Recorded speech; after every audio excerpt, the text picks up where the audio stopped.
Hello friends, நான் தான் உங்கள் அவ்வாஸ் கிச்சன். இன்றைக்கி வீடியோவில் என்ன பார்க்க போகிறோம்னா டீ கடை பிஸ்கட். அதுக்கு முன்னாடி மறக்காமல் நம்ம வீடியோ பிடிச்சிருந்தா லைக் பண்ணுங்கள், நம்ம சேனலை சப்ஸ்கிரைப் பண்ணுங்கள் மற்றும் ஷேர் பண்ணுங்கள். வாங்க வீடியோக்குள்ளே போவோம்.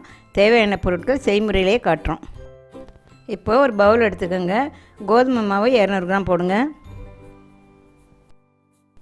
பொடித்த சர்க்கரை 200 கிராம், நெய் 2 டீஸ்பூன் போட்டுக்கோங்க.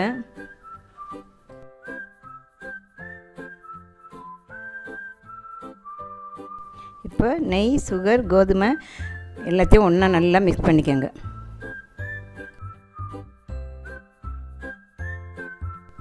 இப்போது கொஞ்சம் கொஞ்சமாக தண்ணி தெளித்து கரெக்டான பதம் சப்பாத்தி மாவுக்கு தகுந்த மாதிரி பிசைஞ்சு வச்சுருங்க. நல்லா சப்பாத்தி மாவு மாதிரி பிசைஞ்சுக்கோங்க. தண்ணி அதிகம் விட்டுறாதீங்க. நல்லா பிசைஞ்சு பார்த்துட்டு கொஞ்சம் கொஞ்சமாக தண்ணி விடுங்க. மேலே 1 டீஸ்பூன் நெய் தடவி வச்சுக்கோங்க. ஒரு அரை மணி நேரம் மூடி வைங்க. இப்போ அரை மணி நேரம் ஆகிடுச்சு. மாவை திறந்து பாருங்கள் எப்படி இருக்குன்னு. இப்போது சப்பாத்தி பலகையில் கொஞ்சம் கோதுமை மாவை தடவிக்கோங்க.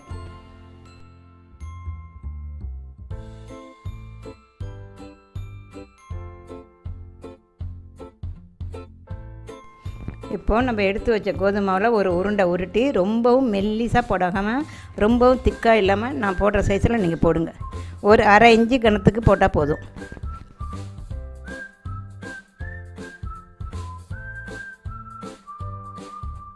இப்போது ஒரு சின்ன மூடி எடுத்து ரவுண்ட் ஷேப்பில் நீங்கள் கட் பண்ணி எடுத்துக்கோங்க. உங்களுக்கு என்ன ஷேப்பில் பிடிக்குதோ அந்த ஷேப்பில் கட் பண்ணிக்கோங்க. இப்போது அடுப்பில் ஒரு கடாயை வச்சு அதில் தேவையான எண்ணெயை ஊற்றுங்க. எண்ணெய் சிம்மிலே வைங்க.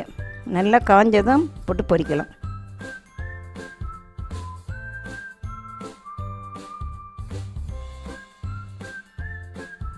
இப்போது எண்ணெய் சூடாகிடுச்சு. இப்போ நம்ம எடுத்து வச்ச பிஸ்கட்டை, கட் பண்ணி வச்ச பிஸ்கட்டை 4-5 போட்டு பொரித்து எடுங்க. ரொம்ப அதிக தீ இருந்துன்னா மேலே செவந்து உள்ள மாவாக இருக்கும். இப்போது உங்களுக்கு டீ கடை பிஸ்கட் ரெடி. எடுத்து சாப்பிட்டு பார்த்துட்டு டேஸ்ட் பண்ணி பார்த்துட்டு எனக்கு கமெண்ட்டில் சொல்லுங்கள். மறக்காமல் நம்ம வீடியோ பிடிச்சிருந்தா லைக் பண்ணுங்கள், நம்ம சேனலை சப்ஸ்கிரைப் பண்ணுங்கள் மற்றும் ஷேர் பண்ணுங்கள். நன்றி, வணக்கம்.